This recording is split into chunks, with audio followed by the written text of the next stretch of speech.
Hello and welcome. I'm Dr. Adam Dorsay, a psychologist in Silicon Valley and the host of SuperPsyched, a podcast dedicated to supercharging your life. Each episode contains fun, high-quality interviews with experts looking at psychology from all angles. SuperPsyched is your tool to get more of what you want in your life and less of what you don't. What happens after we die? It's an age-old question, and depending on what we believe, the answers vary greatly. This episode is a big discussion on that question with a man who has dedicated much of his life to attempting to address it. Dr. Raymond Moody is a physician who holds a PhD in philosophy. He has worked extensively as a forensic psychiatrist, and he has studied near-death experiences. He has interviewed literally hundreds of people who have been pronounced dead, but who have come back to tell what the experience was like. He is also the author of numerous books that deal with this subject, including Life After Life. As you will hear, he is a very kind, philosophical, and thoughtful man with whom I loved talking. So listen in as Raymond and I talk about his work, near-death experiences, and what people say about them. Dr. Raymond Moody, who has asked me to call him Raymond, welcome to SuperPsyched. Thank you so much, Adam. And I've really been looking forward to this. And also, thanks to everybody listening in. Yes, and it was Elaine Udell who connected us, whose daughter died prematurely, and she's been very interested in near-death experiences, life after life. I loved your book. It's a really bold move on your part because going into this area, you receive criticism from everybody, and yet you stayed the course. You stayed brave and courageous. And they say that there's no such thing as courage without fear. I'm guessing at times it must have caused you some anxiety to put this work out and say, hey, here's what I've found. You know something, Adam? I have heard that story many times. And the way it's usually, Raymond was so courageous, right? And then once it was published, the medical community got at it after him. But the fact was, I had no fear at all about it because I knew that Plato and Democritus had talked about it. And by the time I wrote that book, I talked to 150 people, and I realized how quickly you can find people who've had this. And what I realized was that it has always been around, but it was extremely rare because how many people, once they appeared dead, would be revived? Very few. But then in the 60s, with the advent of cardiopulmonary resuscitation, and I was seeing this all the time. I was going to civic clubs, a lot of people invite, every kind of meeting, and everywhere. See, yeah, it happened. And I'd been seeing that at that point for 5 years. And so I knew full well when the book came out that anybody who would take it seriously enough to ask on their own patients would verify it. It wasn't a matter of fear. I knew that within a short period of time of the publication that other physicians would report it. And when I went to medical school, I'd already been working on this for some years. And the word had spread among the faculty. And within the first 2 weeks of medical school, 8 of my professors called me and said, Dr. Moody, thank you for investigating. Because some of them said, I had it myself. The other said, I heard it from my patients. The trouble I got was from the religious fundamentalists. And that was the gaffe. It was not the medical community because they realized the clinical importance of this. As long as it happens, you need to be able to talk with your patients about it. So let's talk about this. And it doesn't escape me that you're from Virginia and that you're a forensic psychiatrist. You also have a PhD, I believe, in philosophy. And as a forensic psychiatrist in Virginia, that's funny enough, coincidentally, where the X-Files took place and the TV show. where Dana Scully is a forensic psychiatrist and she's exploring these unexplainable interesting phenomena. And that's what you did. Let's talk about near-death experiences. What are they? And what are the traits that seem to be consistent? Yeah. Well, Adam, a high percentage, how it's difficult to figure out what percent, and the estimates vary. But a high percentage of people who undergo a cardiac arrest from which they are resuscitated, upon revival, we'll talk about an experience which, if you look at hundreds of them or even dozens of them, they do have a common pattern. And there are about 15 common markers that people report. Some people may report 3 or 4 or 5 of these elements. Some people may report 10 or 12. And a few people report the whole panoply of 15 elements. And those are almost invariably people whose cardiac arrest has gone on to the point where it just doesn't make medical sense that they were alive.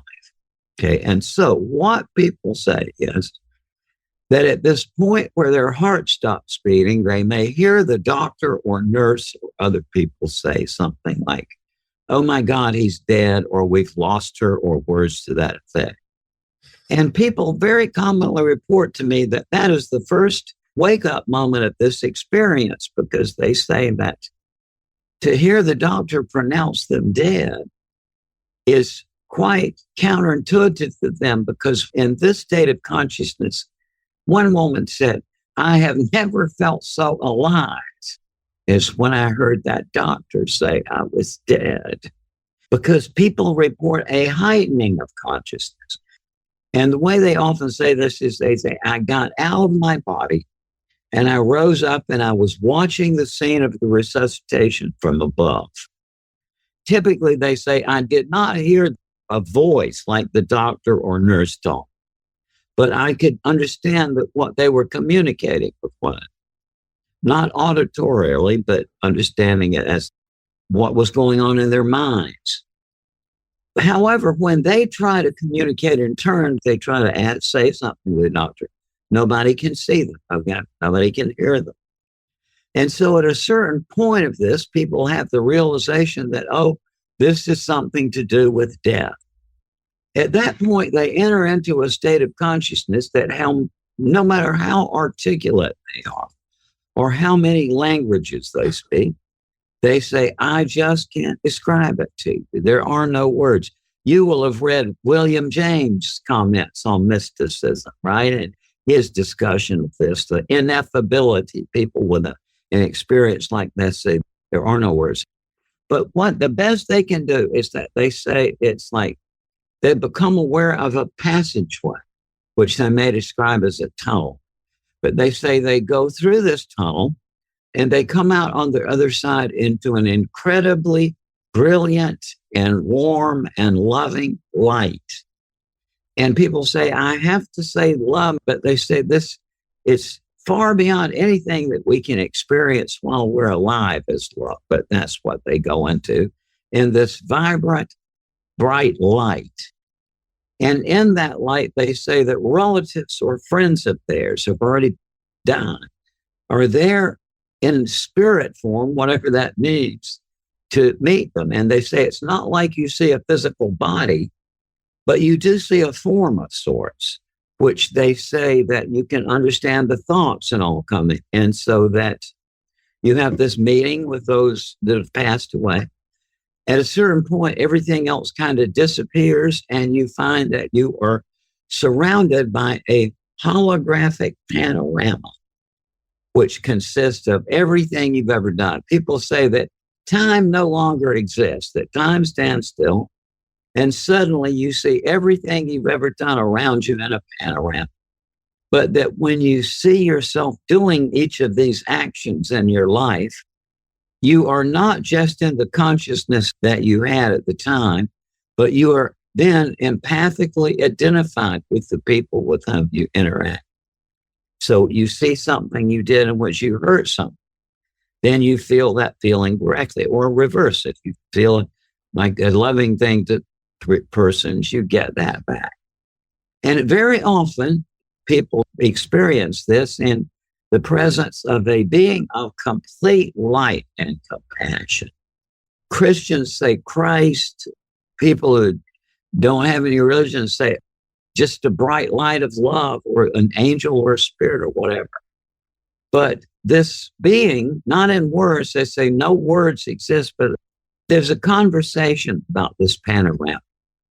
People say there are no words, but it's as though this being puts a question to you, which they translate something like, how have you loved?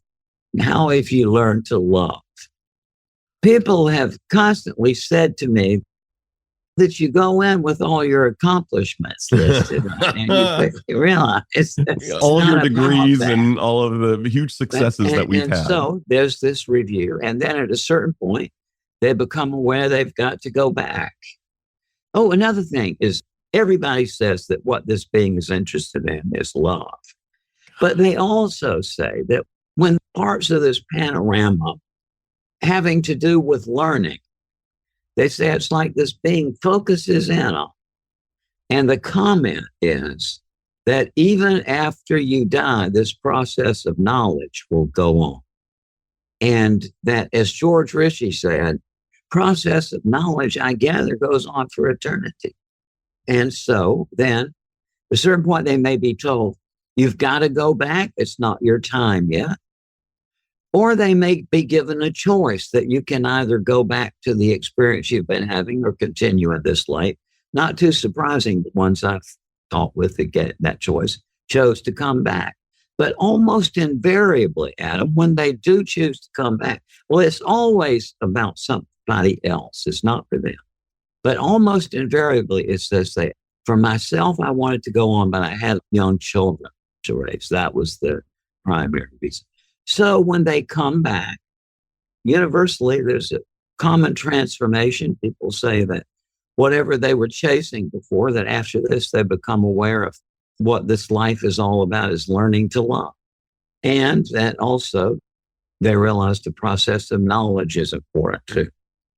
And this experience has been studied all over. I mean, it's just lots and lots of physicians in Europe and all over in the United States who've studied these experiences. It's a very common thing to happen.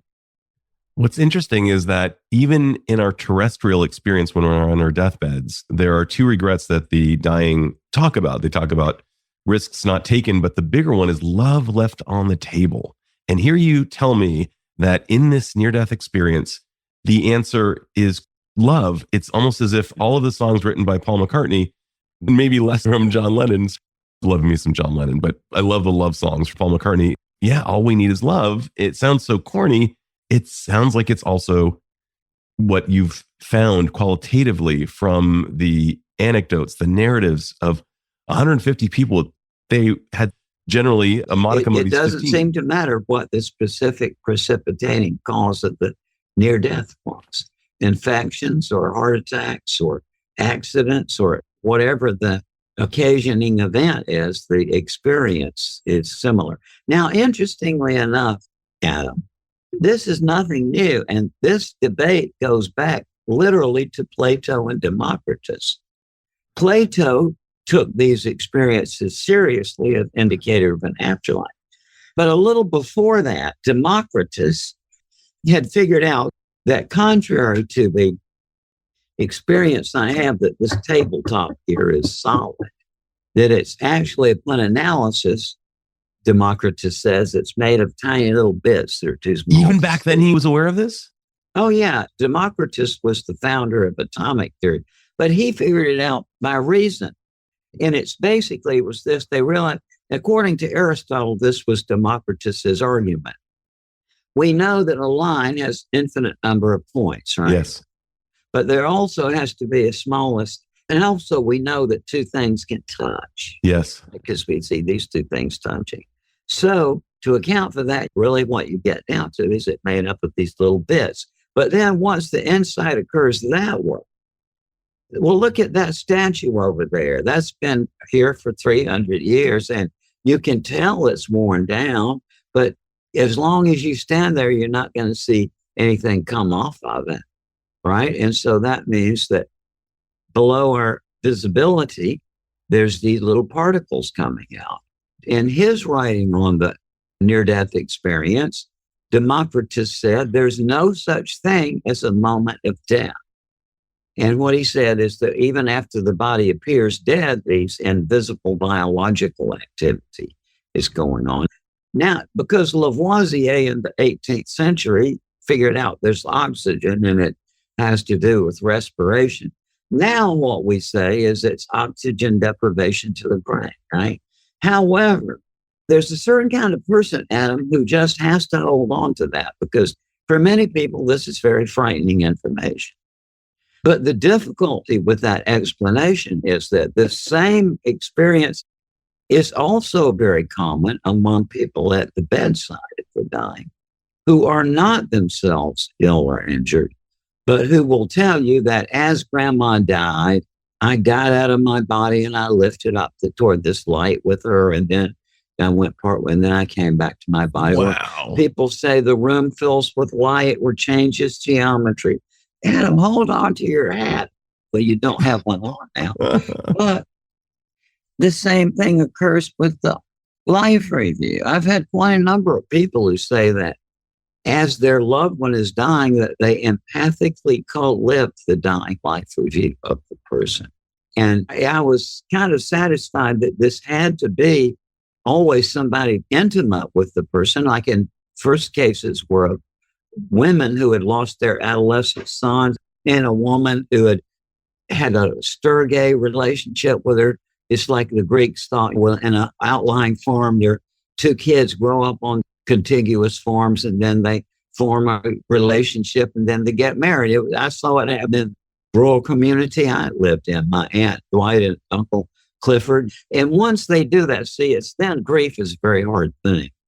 So this woman, she had had this Sturgay relationship with her husband who was one house down when she was a kid, right? So they grew up together. And then as he was dying, as in the hospital with him, she saw the whole panorama of this life flash come up around them. But I always thought, well, it's got to be somebody intimate. However, a few years ago, my wife and I got a communication from an ER doctor who was called to the ER to resuscitate a patient he had never laid eyes on. And he said, as this guy was dying, the guy's life flashed around. And so something is going on here that I think the quicker we acknowledge that we just don't have the conceptual equipment yet to make sense of this.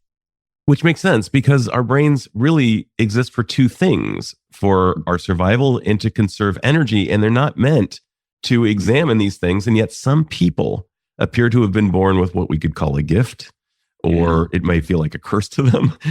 And this kind of ability to see a little more. And I've always believed that the limitations of my brain and all of our brains, even the most brilliant among us, see an infinitesimally small amount of data. Exactly. And so here you are trying to rescue this data that could otherwise be lost or considered just merely a coincidence or a byproduct of our occipital lobe, which is our visual cortex, and as it's extinguishing. You seem to have come to other hypotheses. And I'm wondering, what is your working hypothesis? I'm guessing you as a scientist don't say that this proves that, but what do you believe happens after we die? Look, Adam, it's sadly, I'm uncomfortable with saying the truth on this because people misunderstand. But in terms of philosophy, I am a skeptic, which means not what these people who say, oh, I'm a skeptic about these near-death experiences. I think it's the chemistry of the brain, right? You've heard that, right? Sure. Well, let me explain what a skeptic is. After Aristotle codified logic, so there was a common system for drawing conclusions from premises, right? In the Hellenistic era, a philosopher named Pyrrho, Pyrrho,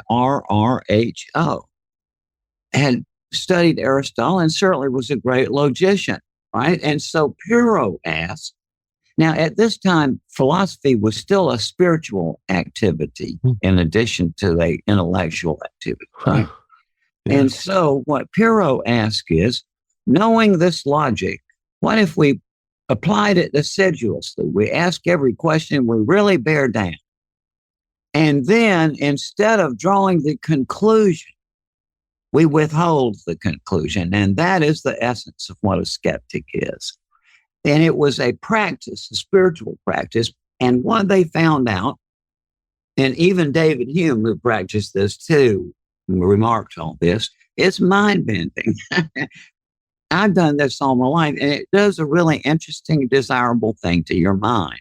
So it was in that sense a spiritual quest, but also in terms of the intellectual side, if you think of it, everybody else is going in this direction to get to the conclusion. But your technique is to withhold a conclusion. Then you see things along the side pathways that everybody else Wow. Yes, see, right, was there. Focus. Yeah, I got it. So I am a skeptic, and I've done that all my life. And I'll tell you where I am on the app is. I realize fully as a logician, the logical difficulties that Hume and A.J. Ayer, if you know him, pointed out, is that the idea of life after death is a self-contradiction. As A.J. Ayer said, it makes sense in our language to say that a man underwent a total change of personality, right? But to say that a man survives the annihilation of his body is a self-contradiction. And that is the reality that a lot of people don't want to face because the words bring up pleasant image or thought in there.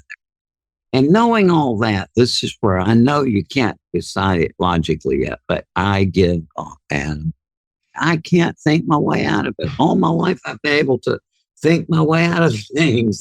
And I would never try to persuade anybody else of this. Okay. But I give up. I gather that there is an afterlife. And that's what I think. But I also gather that there's a language problem, right? That you can't really, from this perspective that we're in now, we don't have the conceptual equipment to make sense of it. That's what I think. Yeah, there's no taxonomy. You keep using the expression beyond words, which makes a lot of sense to me because, again, I don't think our brains really have the capacity to translate these phenomena that are so outside our ordinary experience that we can name. Is it our brain or is it our logic? And I want to claim right now that it's not our brain, it's our logic. And I would say this, Adam, is that the logical problem now of thinking about life after death has been solved. Now it's entirely a psychological barrier that keeps people back. And what it has to do with this, I have a concept which I call a false vacuity. And a false vacuity can be a very scary mental phenomenon. And Aristotle, others have pointed out this, that when you think of the void, right, or an emptiness, certain people get an anxiety attack. And there are certain words like chaos, void, and so on that trigger that. And as Lichtenberg, the German scientist from the 18th century said, he said, if we really attend to the word nonsense, when we hear it, it has the spinning effect. It's scary, like a void where nothing exists, right? So it's an emptiness. But people thought that same thing about clouds back until about the 19th century. Clouds were always an epitome of the unknowable, the unintelligible, the ephemeral, the unfathomable. Until Luke Howard, who was a physicist, a pharmacist, this was before science as we know it in the late 18th, early 19th century. And he was a member of a group that studied, and then they would write papers and then they would present their papers. This was before science as we know it is organized. And so Luke was interested in meteorology and looking out the carriage window on his business trip, looking at clouds. He said, oh my God, there's different types of them. Right? There's the puffy cloud, cottony ones, the cumulus, the cirrus, the feathery ones, the nimbus, and the stratus. And we all know that distinction. But when he published his paper, it created a sensation because anybody who went outside to look up would say, yeah, he's right. But it was because of the symbolic nature of that clouds, people didn't think to study them. Now, what the real critics, not the so-called skeptics, but the real critics of the notion of an afterlife tell us that the problem is the unintelligibility. That even though we may find, we have made images and feelings that these words bring, there's no cognitive content to it. And that is the reality. And so what I have done is that I have solved that problem, because don't you agree probably that people think of nonsense as something unfathomable and unformed? You think of it as something inane or stupid rather than that's in one the absence of inane and stupid, or unformed and chaotic, or mad, or different. This is nonsense. And so, right. Listen to these following sentences. All right. 'Twas brillig and the slithy toves did gyre and gimble in the way. That's nonsense. But now listen to this. Holiness breeds the vestigial lipstick of spontaneity. That's nonsense, but it's a different type of nonsense. Now listen to this. That cannibal you men just ate was the last one in this county. That's nonsense too, but yet a different type. Or had thoroughly the if well zoom house asked. That too is nonsense. Or now, there's infinite number of different types, but they all have a pattern to them. And, Adam, imparting this knowledge to somebody before they have a near-death experience will change the way they report it, as I know from my study, because nonsense can be deliberate. Dr. Seuss, Lewis Carroll, and Shel Silverstein write nonsense deliberately. Or nonsense can be inadvertent, like when the coach says, you guys pair up in threes. Well, if you point out to the coach that's not, he'll correct it, right? But then nonsense can be involuntary. If you're a patient who's delirious or severely stressed or intoxicated with mercury, they talk nonsense. Now, when the coach, somebody points out to him that he has talked nonsense, he will correct it.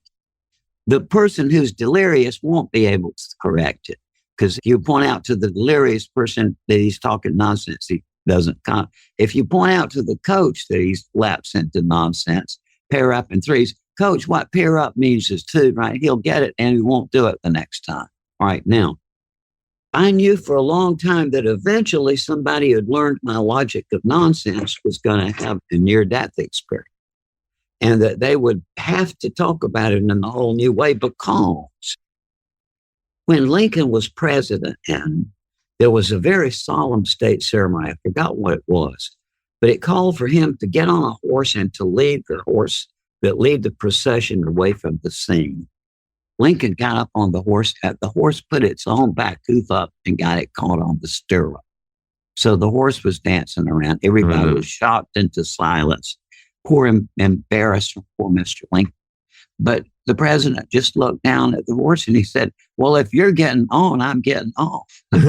So people was dissolved. And well, that's nonsense, right? But it nonetheless creates a very vivid image in your mind, that movement.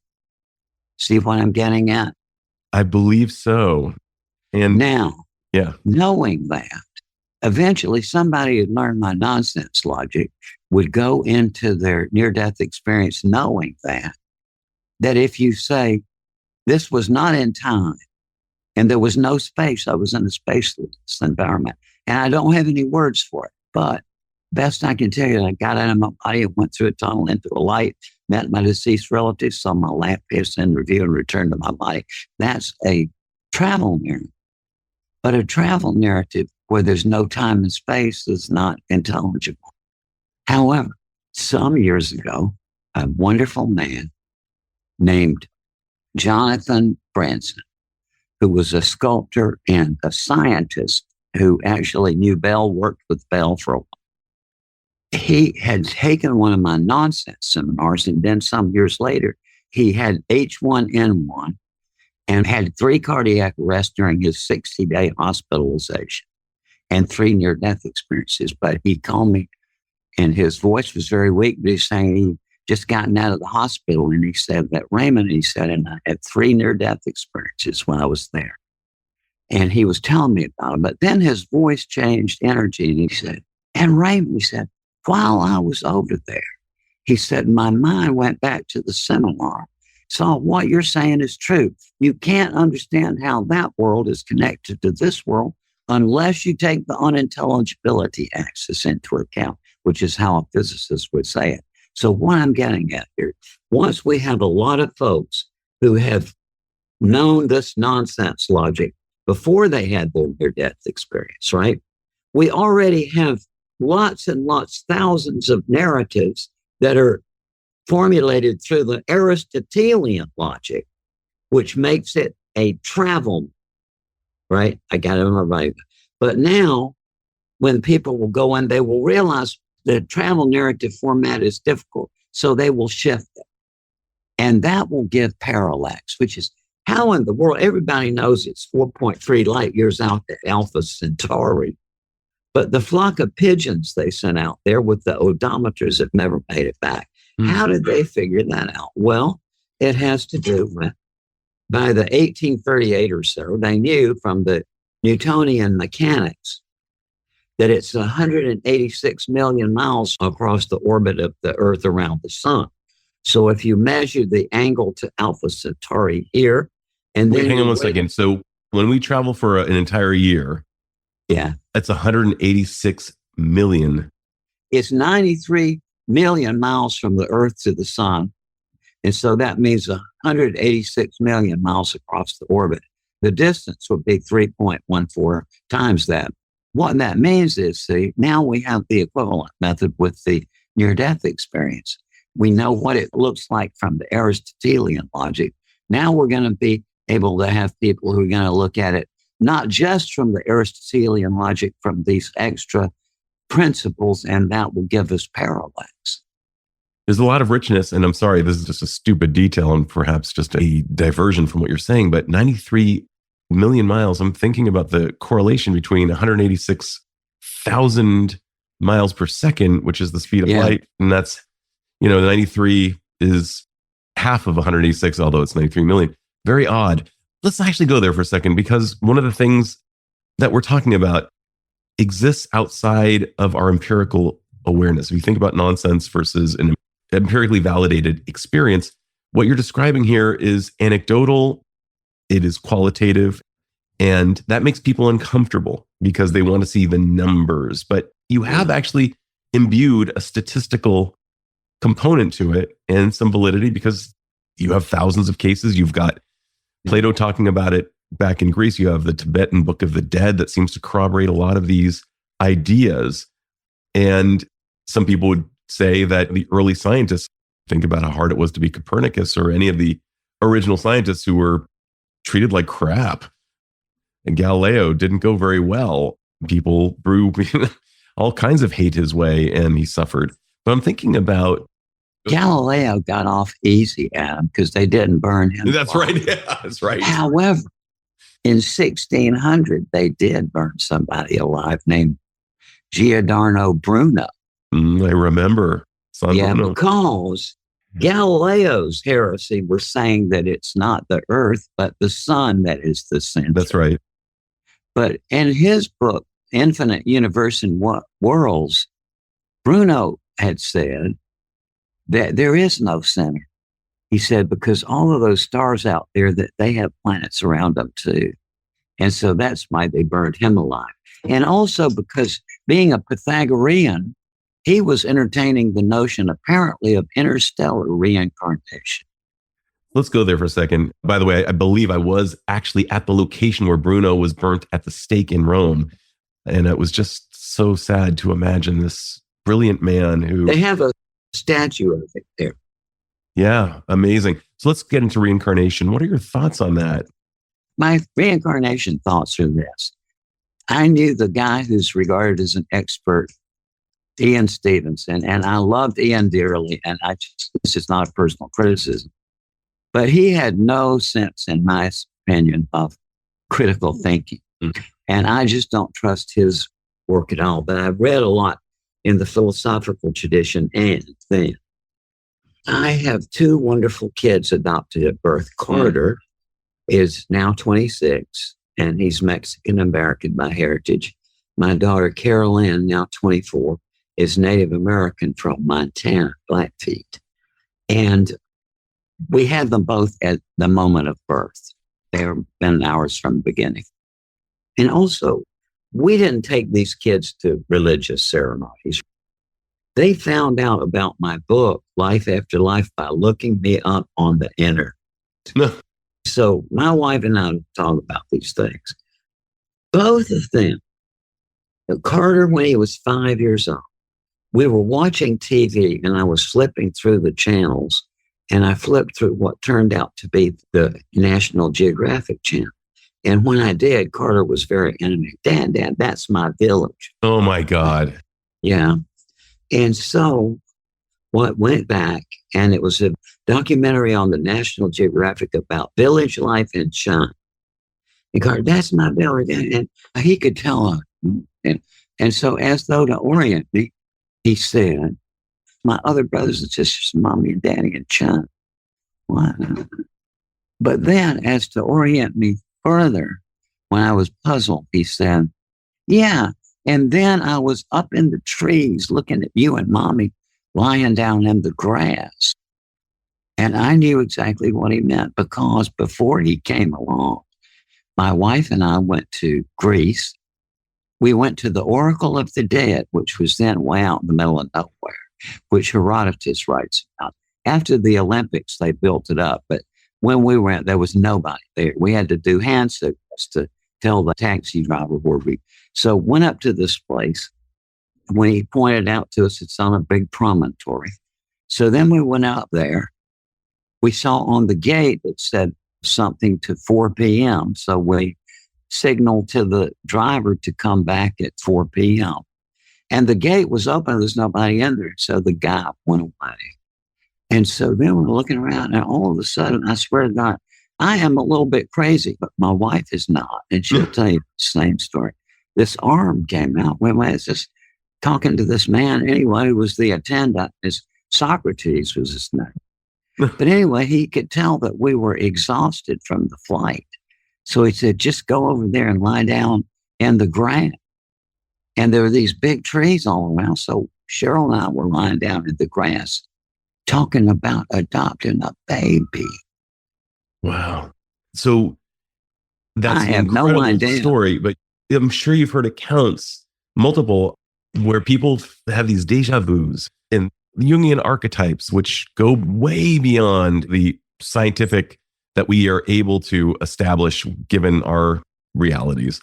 And yet all of us know that when we watch Star Wars, we feel the archetypes, and it becomes a huge hit.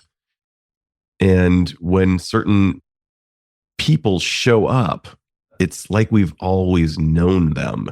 When I first saw you, I just had this feeling that is not quantifiable. I felt like I had known you, which makes no sense. This is all story, is what I think. And that came about to me. I just, as a logician, I realized that somebody who says, well, what Raymond is saying is that life is a story, that this is a theater, right? So that's a logical fallacy, that what Raymond is doing is he's taking one aspect of the human experience, which is the theater, and he's projecting it out as a metaphor for the whole. Mm-hmm. And that's a logical fallacy. It's one of the 14, I think, original logical fallacies that is literalizing a metaphor. And that would be a logical fallacy. Literalizing a metaphor. So we try to do that with God. Yeah. But, and so let me tell you why I think that it's not a logical fallacy. I think it happened the other way around. Tell me. If you look at the history of the theater, it's an amazing thing. It's like they had a harvest festival in Athens for a long time. And there was a chorus that would sing the old stories. In one performance, for reasons unknown, one guy, Thespis, stepped forward from the chorus and spoke his own lines. It created a sensation. More. So what the Greeks all about is contests, right? That's the main thing from that we most know is the Olympics, right? Everything was like that. Everything was a contest. Aristotle wrote a book trying to find out things that couldn't be subjected to a contest. Sure. And so they say, let's have a contest. Who can write the best ones of these? And it's the first one was Aeschylus, then Sophocles, then Euripides. In 50 years, it became a profession. For a year, I was the VIP doctor in a small town. I don't know where you live, but DIP? in a small I don't know town in Georgia, there's got to be a VIP clinic because it's impolite to ask the chief of police to show up in the mental health clinic, right? Or the Sure, local but what is DIP? Very important person. No, VIP. I heard. I VIP, was in the geriatrics, and they had to have somebody because Charlottesville had international celebrities. You can't have them to come to the mental health clinic, right? So I was the backdoor guy for a year because I was the oldest resident. And so constantly, with these very distinguished elderly, constantly I heard out, Raymond, the older I get, the more I have this uncanny feeling when I look back at my life that it's been a play, novel, story, script. And so what they do, they realize the narrative nature of life is to grow older. And so I think that's where the theater came from, that Aeschylus and Sophocles and Euripides, who were the public intellectuals of their day, had just figured out because of the aging, oh yeah, well, life is a story, so we can shrink it down, act it all out. That's what I think happened. Wow. All the world's a stage. From Shakespeare, he talks about this existential reality that we're just here for a moment on stage and then we go a different way. I know that my listeners are going to want to know something even just a little more, if it's at all possible to render something. I understand you don't know, but do you have any stories that may express the possibility of life after death? Any anecdotes that you've heard? Certainly your son Carter recognizing his village. One of the reasons I gave up is, just let me tell you one thing. Sure. I have a friend named Jeffrey O'Driscoll, who is an emergency room doctor. Sure. And one of the early people in the field. And then I have another friend whose name is Jeffrey Olson, who owns a graphic arts firm. Well, some years ago, Jeffrey Olson was in a horrible car crash where his wife was killed and then one of their kids. And he had his leg smashed off and narrowly survived and had a near-death experience when they hauled him into the hospital. But the person who came in to the area was Jeffrey O'Driscoll, who was there when Jeff Olson is covered by all the machines and the tubes and wires. And Jeffrey O'Driscoll had a conversation with the deceased wife of Jeffrey Olson there in the room where Jeffrey was being treated. And I could give you, I give up. I give up. It's like, how do you think your way out of that? When I've heard dozens of. Well, there's one even more amazing. In Italy, a woman and the doctor involved in this. But the doctor in Italy was resuscitating the patient, a young man who had a cardiac arrest in a very unexpected situation. This was a young man. There was no reason to think it was like elective, whatever it was. But anyway, he couldn't resuscitate him. So he was horrified and he's getting ready to write out the death certificate. But he said the operating theater room doors burst open. And a woman he first had thought she must have been escaped from the mental comes screaming, yeah, my husband is not dead. My husband is not dead. I was out in the waiting area. And my husband came to me and said that you think he's dead. So I got to come in and check. So he said he doesn't even remember resuming the resuscitation. It's automatic. But he said the guy came back. And the first thing he told him was, doctor, I was off there. You couldn't hear me talk. So I went out and I give up. You see what I mean? That makes so much sense. I think that's really the only conclusion. And we have to live with the unknowable, the mystery of this. And humans, I think, really have a love-hate relationship with mystery and the unknowable. Yeah. Mythology is so interesting, isn't it? Mythology. Mythology is a hatred of reason and argumentation Huh. from fear of becoming enlightened. Oh my God. Think about that. Yes. There in Greece, there were people who hated the idea that some people thought. And there's still people like that.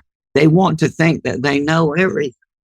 And so an argument that runs the risk that they might learn something that they didn't know, which then interferes with their image that they know everything.